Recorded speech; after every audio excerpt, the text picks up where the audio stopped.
Apologize being a few minutes late. Had a few things to do this morning, as you can imagine. So, I'd like to start with what Tony said there, reiterating how proud we are of Tim, and congratulations to Tim Couch and going into the Hall of Fame. Well deserved. So we are very excited for him. After watching the film post-game for South Carolina, much of what I said after the game holds true, with one exception, and it's a good thing. After watching the film, I actually do think our guys played really hard. We just didn't play very smart. I said that, in the post-game as well, and it holds true. We didn't play we didn't execute very good. We didn't play very disciplined. We didn't play winning football at all. We played hard at times. Guys were physically up for the challenge. Just mentally, we got to do a better job. And, you have to put a lot of that and give credit to South Carolina for that as well. They affected us. They played very good. They played better than us. And that's the bottom line. They played very good, especially defensively. Offensively, they did a really good job as well. I think Dow Loggins does a heck of a job, and they hung in there. And, it starts, somebody asked me the question after post-game, I think it was John, about, going for it, and that's clearly a mistake on me. The game was very tight at that point, and both teams were struggling to move the football. The game didn't. I think they went up 17 on like the 8th or 9th possession of the game, and that was on the 4th and 1. I think we had them stopped. I think they're going to punt the ball, and it's 10-6 game at that point, and would have been even closer. Possibly if I'd have punted the ball there instead of went for it on 4th and 1, and then I think. The next possession is the possession. There's 2 or 3 balls on the ground, and we can't. We just can't scoop it. We had an opportunity to do some of those things. So, bottom line is, in summary, what I said after the game. Give them credit. South Carolina played very good. We didn't play good enough. Starting with myself, our staff, all the way down to the players. And I talk about it all the time. I don't think I have to deliver it in a different way to the players, but it comes down to disciplined execution, and I talk about that all the time. But it holds true. There's in that game, I think South Carolina had 6 explosive plays for 152 yards, and of the explosives, 3 of them were complete technique issues, just playing football. 3 of them were, several of them were good on their part. One was a real competitive play.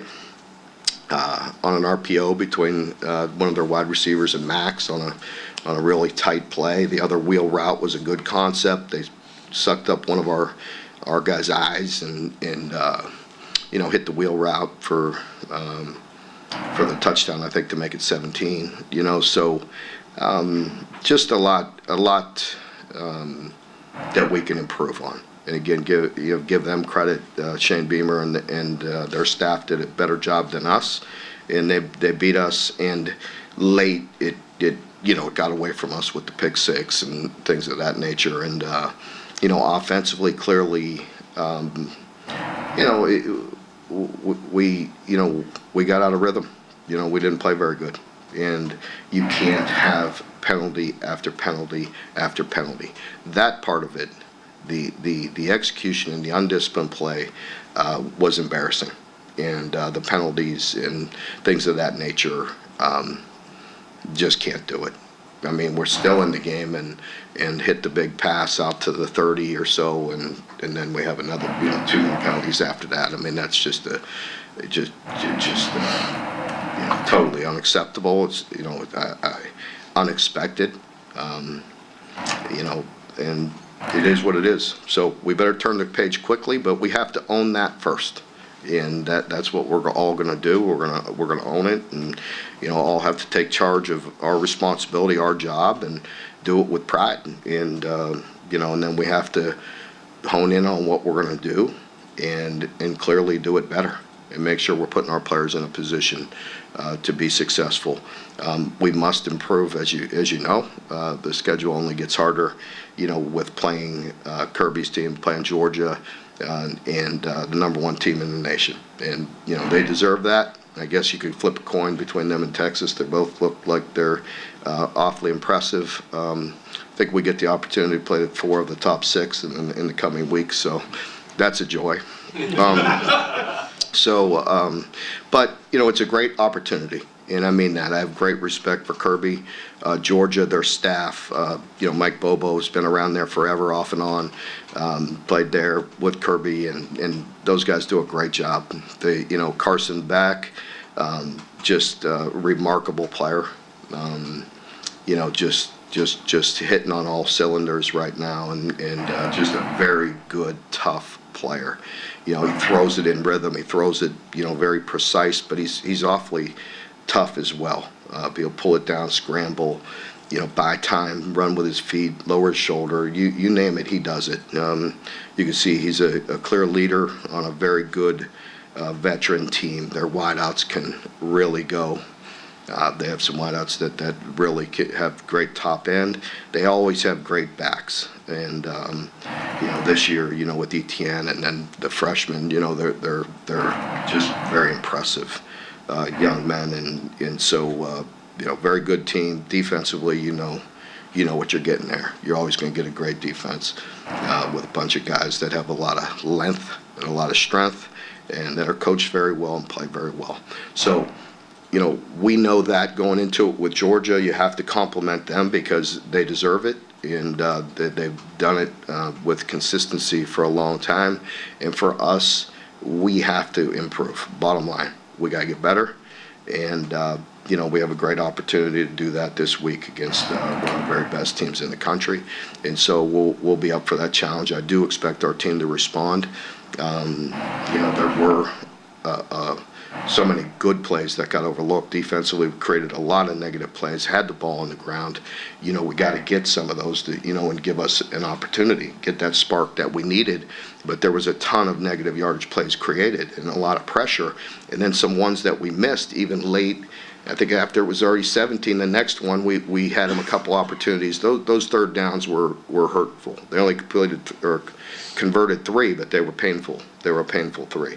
And then we lost contain that gave up the score to make it 24 on a play that just is fundamental football. So I think a lot of things are fixable, and the other things we have to make sure we have a good plan to get fixed and improve. So yeah. The film showed you guys did play hard. I don't think fans always understand the distinction between playing hard and the undisciplined stuff you're talking about. So what did you see? Yeah, it's a great point. I mean, and it's true. We were clearly undisciplined at times. See, like defensively played exceptionally hard. We created a bunch of negative yardage plays. The ball's on the ground. I mean, heck, in the one series, the ball's clearly up for grabs 2 plays in a row, and we can't get it. And so, that's what I mean. They played hard. We just didn't play very smart, and with execution and with the discipline. Like the 4th and 1. It looks, like a comedy of errors at times, but it's like, guys are up there, and I have to look at it. There was the creative way that they did it. I thought you weren't allowed to do, by putting somebody under center and the quarterback clapping behind him with him moving his foot. I didn't think you were allowed to do that. You know what I mean? But again, no excuses. We have to be smart and understand those things. So that's, what I'm talking about. Like they're playing hard, just not very smart right there. Offensively, different story. You know what I mean? There's things of execution that were inexcusable. You know what I mean? And give them credit. They're hard to block. We said that going into it. We knew they were hard to block. We knew their edge was going to be, is a threat. And they have some really good, talented players that can create some havoc. And their inside guys, people underestimate them. I talked about them. They're experienced players. They're good through the middle, and guys that have been around. And then they added some edge. And so, and they disrupted us. And then, that gets us a little out of rhythm. I thought there's things we could do better. We have to own that part. When we ran the ball downhill like we did in the 3rd or 4th drive and got some runs, by that time it takes some confidence away. I made the bad decision, to go for it, put it a 2-score game. You start getting the negative yardage plays on your side. You start losing that confidence, instead of, for us, I think, our part, we could take better ownership, stick to our plan of running downhill at them early, not letting them wreck us, with the edges, with their, with said dynamic guys. And we started doing that. We just lost the confidence in throwing at that point in time, our protection at that point in time. Mark, you had 180 rushing yards when you take out the sacks, but pass blocking, the protection, like I said, wasn't there. So can you just explain the difference between, run blocking and pass blocking, how it could be just such a drastic swing of the pendulum? Yeah, I think, we have to be able to run the ball so we can protect, and for defenses, if you get in predictable, if you get the offense in predictable pass, then those guys are going to tee off, and they have some. Again, we knew that their front was hard to block, and certainly their edge, all front, because they hurt us inside and they hurt us outside, So if we're chipping and trying to help the tackles, their inside guys got pressure as well. So, and with run game, I thought our coaches did a very good job of anticipating the 3 down with the spoke defense, and they did that. They opened the game with it. We had an answer for it, and they got back into the 4 down, and we didn't have a real good answer for their pass rush on that, and so we became one-dimensional. And you've heard me say it a bunch of times. You get one-dimensional, it's not good. Looking at the film on pass block, do you think it was just communication or just misassignments? What did you see there? We had guys getting beat. We got beat inside. 2 guys inside got beat with one-on-ones. On the edge, we got beat several times. We chipped, and just overall pocket, was not good enough. And there's a lot of people in that boat. That's why you got to be creative and again, just do the things we can do well, and we got out of rhythm. And again, give them credit. We talk about it all the time, affecting the quarterback, making them uncomfortable, and they certainly did that. Mark, we've seen you go to the bubbles and the quick throws before. Obviously, it worked great with Wandell, but we've seen it the last couple of years maybe when quarterback needs to get the ball out quick when the O-line's not doing as well. Is that something that could happen, to get the ball that far? Yeah. We took ourselves out of position, with that. We hit the big pass to Dane. We go quick, we throw it outside, and we lose 5 yards. Then the next play, I think we got sacked or had a penalty, and took ourselves completely out of field goal range, trying to go quick. We had numbers, missed the block, and they played it very aggressively, and, we got beat on it. But, we're trying to get to the perimeter.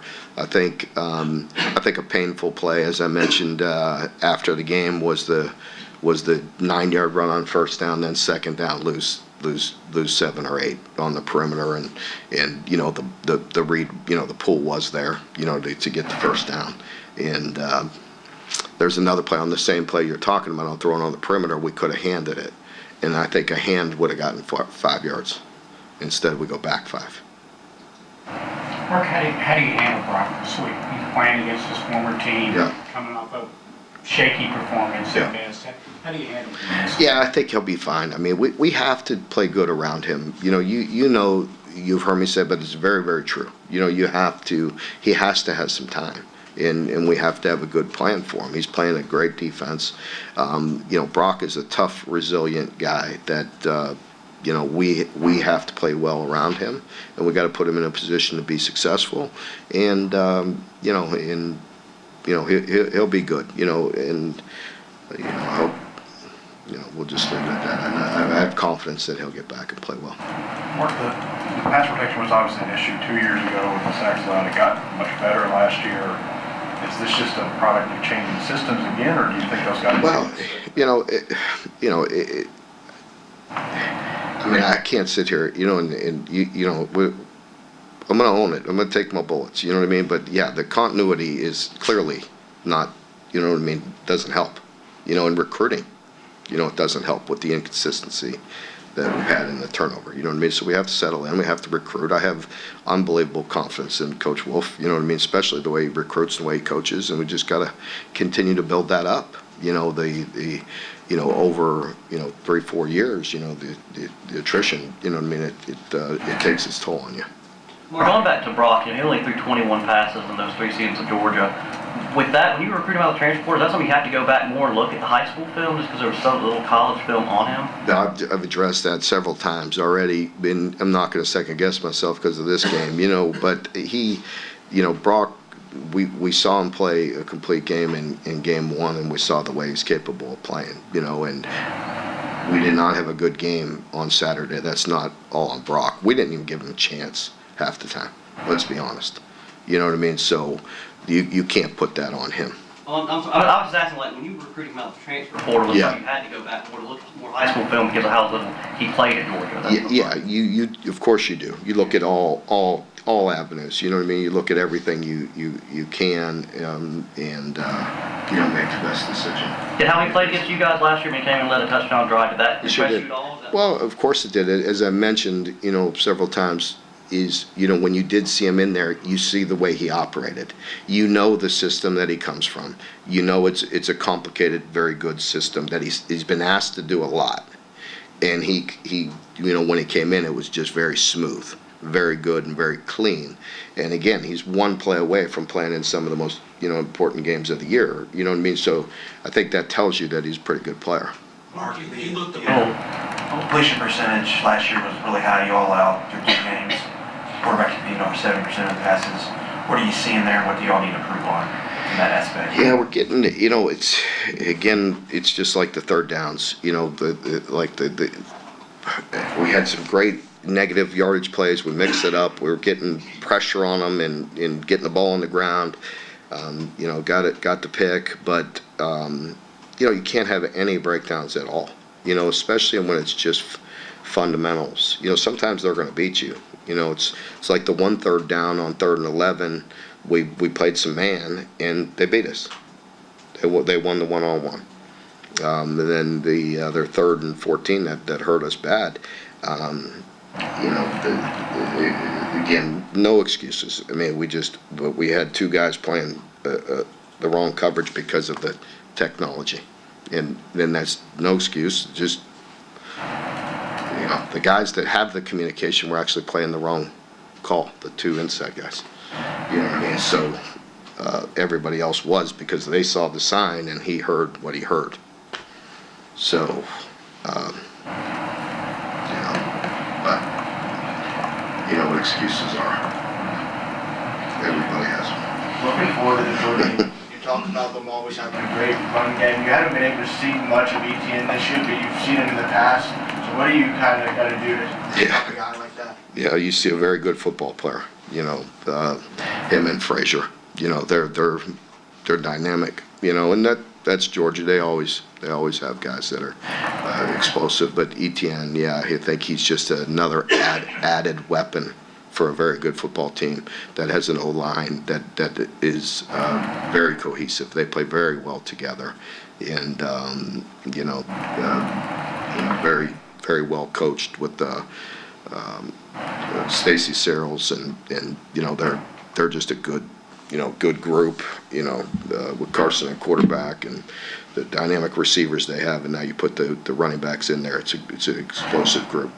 Well, you talked after the game quite a bit about just the lack of response from your players. Mm-hmm. It seems to be a refrain we've heard in previous years. Do you think that just resolve is difficult to kind of create and cultivate when there's so many moving parts now on teams? Yeah, I have, like I told you post-game, I mean, we've taken some tough, losses and got our butts whooped pretty bad, but, I've always had, teams have always had the resolve and the toughness and the grit and the, to fight back and get themselves up. And, I can't put that all on them. You know what I mean? After watching the film, like, we have to own our part too. We have to put them in a position to be successful. Some of the penalties are inexcusable. They're not coached to do that, but we also have to do our part. And put them in a position to be successful. So we're all in it together. We're all going to take it and take ownership of it. And the big thing is everybody's got to take charge of their own self and their job and their area, and then better execution and take pride in what we do. We have done that. We've done that well. That's why we've we've had the consistency that we've had. We've more wins. We want to play better, but we've also, had some consistency that is not exactly easy in this league. Jeff and then John. What You alluded to a couple of those plays where Brock thought maybe could have pulled it down and had something. Do you think maybe that, looking back at week 1 where we all Yes. sat around talking about maybe he was Yes. over-aggressive, was Yeah. that? Yeah, I do. I do. I think, again, that's part of it on us, and saying, and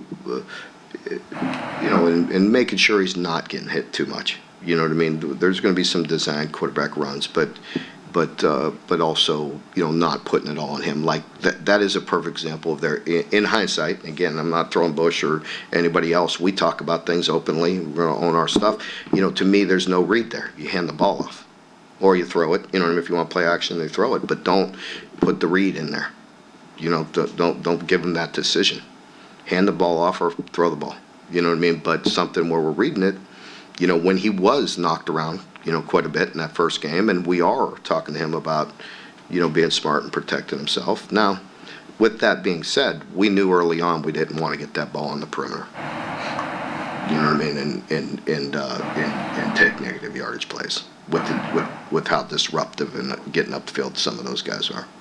After a game like this, it seems like we always ask you about leadership, so I mean, I want to ask you about leadership. How do you feel about the leadership of this team, and how important is that going to be this week? Yeah, I think it's going to be super important, and it started yesterday with guys, filtering around the office, and I had a conversation with somebody that's been a captain around here for a while, and a great guy, and Eli and I sat there and talked, and that's the first thing I asked him, like, am I missing something here? Like, what am I missing? And, I think he had the same feeling that I had, was, did not see that coming, and felt like, that we have the toughness and the grit and the pride to get things fixed. Mark, going off that a little bit, you said after the game you were pleased with the week of preparation going in, but when you guys always something evaluate, did you guys kind of learn anything about the week of preparation, or was it just a perfect storm?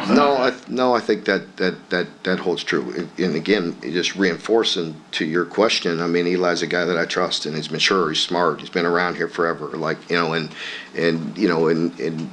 that's what he said. He's without me feeding him anything or hearing anything, I'm sure I read or said, he's like, it was a great week, and felt like everybody was really good and tuned in. You have to go out there and play, and they played better than us, and they coached better than us. And John, last one, Mark, on the leadership thing, it seems like you're handling captains different than in the past. Yeah. You don't have 7 or 8 permanent captains kind of rotating. What went into that decision? the way it was distributed, there was a lot of guys, votes, and there's, a whole bunch of them that were separated by like one vote. And so, I think it's just, it's one of those situations where a lot of people don't name, you could just rotate who's playing well, who's leading, who's showing, in times like this, who's going to stand up this week and be great leaders. And some people vote for captains at the end of the year because they want to see the whole body of work and how they, how we do respond to adversity. That's, real leadership, so. I think that's a big part of it. Adversity will reveal a man to himself, right? Through this adversity, we'll see who responds and who owns it, and pulls their own weight and pulls some people up with them, and I feel fine about that. Again, in conversations with some guys on the team that I have great faith and confidence in. They felt the same way. I always use the 10-80-10, analogy. If there's 10% elite, 80% the middle, and 10% at the bottom. And before I said a word, guys are telling me, Coach, don't worry about it. There's no 10% pulling anybody down. You know what I mean? Like, we just have to stick to it. We have some problems. We have some areas that we knew. You know what I mean? That we've got to continue to develop and get better. And and meanwhile, we got to make sure we have a plan to help them be successful. Mark, did anybody on the offensive line play well or play well? Not really, because it was like one play maybe, but it was a big play. That's what I talk about on third down. It's like, you can't give up any of those, you know what I mean, in critical moments, in a tight game. And that's where they did a much better job than us. I think each of us only converted 3, but they're 2 of theirs I know went on the touchdowns. And but offensively, I think there's some guys that strained that did some good things, but they'd have one play or a glaring play that hurt us inside. It's not for the lack of effort all the time, and some of it is things that I preach all the time. I mean, we have to just be mentally on point 100% of the time, and that's what we have to get back to this week. Just making sure we have a game plan that they can execute and operate and hold everybody accountable to do that. Folks, thank you very much. Yeah. And we'll see Mark from